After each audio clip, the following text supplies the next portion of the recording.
एक हिंदी में एक हुआ है कि जब हम आए जगत में हम हंसे जग रोए, करनी ऐसी कर चलो हम हंसे और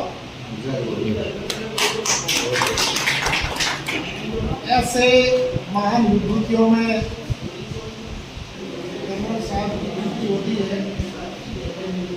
वो बहुत से रिटायर्ड कर्नल के रूप में और भी खूब व्यक्ति आए होंगे और भी आएंगे,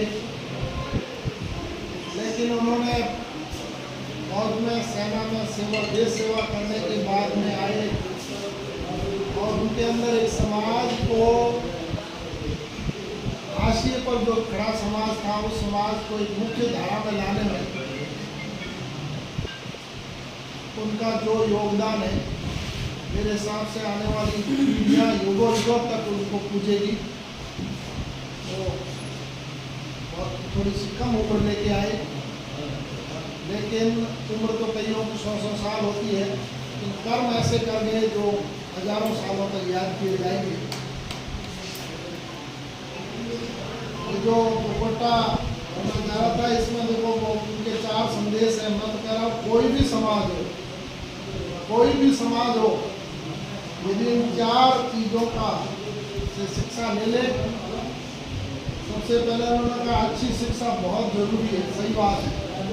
शिक्षा केवल भाई 12वीं कर ली, डिग्री कर ली, BA कर लिया, वो जरूरी नहीं है। उनका ये कहना था कि शिक्षा ऐसी हो जो रोजगार दे, भले मत दे लेकिन रोजगार दे, और रोजगार नहीं भी दे तो संस्कार दे। ऐसी अच्छी शिक्षा मिले समाज के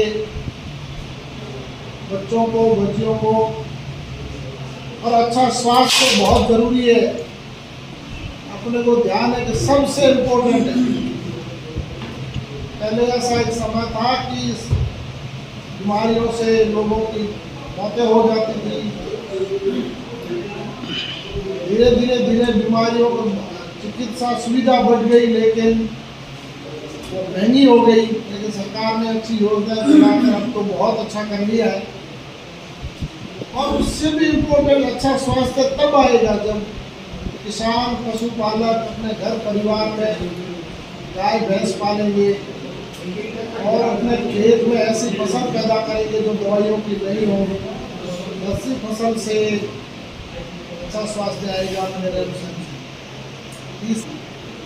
पहले एक अपन दुआ सुनते थे कि एक नारी पढ़ेगी 7 पीढ़ी करेगी। एक पढ़ी लिखी समझदार माँ, कहते हैं कि जब परिवार में किसी के घर में दुर्घटना हो जाती, बाप चला जाए, माँ रह जाए, तो उस परिवार को, भले बच्चे छोटे हो, माँ उस परिवार को संभाल लेकर वो मजदूरी कर लेती है।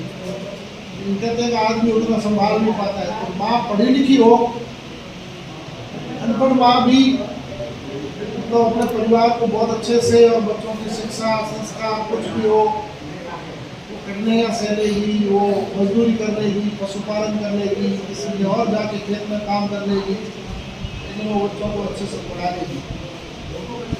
पढ़ी लिखी माँ होगी तो और भी अच्छा अपने बच्चों को अच्छी शिक्षा, और उससे भी इम्पोर्टेंट है अच्छे संस्कार दे पाएगा। क्योंकि आज के समय में लोगों के पास में पैसे की कमी नहीं है।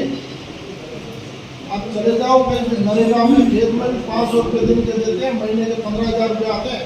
और यदि आदमी अच्छे से यदि अपना जीवन यापन कर लेता है तो 5-10 हज़ार में, जिसके घर में गाय भैंस है तो 5-10 हज़ार खर्चा नहीं होता है। लेकिन कहते हैं कि संतान पूत कपूत को क्यों धन संचय, पूत सपूत को क्यों धन संचय। यदि संतान ऐसी हो जाए संस्कारहीन, वो अपने सब उस कसर को निकाल देती है। तो उनके कहने का मतलब था कि संस्कारवान पढ़ी लिखी माँ होगी तो संस्कारवान संतानें होगी, संस्कारवान समाज बनेगा। समाज में अपराध, इस तरह के कुरीतियाँ, ये सब दूर होगी और लोग अच्छे से मतलब अपना जीवन यापन करेंगे, लोगों में आपसी सद्भाव रहेगा। और अंत में उन्होंने कहा था कर्ज मुक्त समाज, ये भी बहुत इम्पोर्टेंट है। मैं तो कह रहा हूँ 4 है ना, सरकार संदेश है, मैं कह रहा हूँ ये यूनिक संदेश है, कर्ज मुक्त समाज, सही बात है।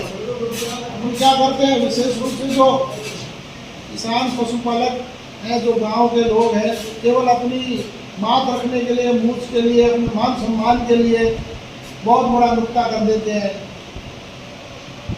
आपने देखा होगा, आप गांव परिवार में घरों में चले जाओ, नुक्ते के लिए वो 10 लाख खर्च कर देगा, पर उनको अपनी बच्ची को पढ़ाना है किसी प्राइवेट स्कूल में, महीने का 2000 की फीस है, वो घर नहीं करेगा, साहब मेरे पास पैसा नहीं है। और वो भटकेगा 2 रुपये गेहूँ के लिए, वो 20 जगह भटकेगा। उसको 2 रुपये गेहूँ वाला राशन कार्ड बनाने के लिए वो 20 जगह भटकेगा। वो और कुछ सब कुछ कर लेगा, ठीक है, नशे में उड़ा देगा। वो वहाँ तो गरीब बनता है, लेकिन जब ऐसा मौका आता है तो 10-15 लाख का चूना लगाना चूकता नहीं है। क्यों? वो कर्जदार बनता है, फिर उसके खेत बिकते हैं और फिर कहीं का भी रहता है। उसका खेत बेचते समय वो ये नहीं सोचता है कि मेरी आने वाली पीढ़ियाँ कैसे जीवन यापन करेगी। यानी वो ऐसे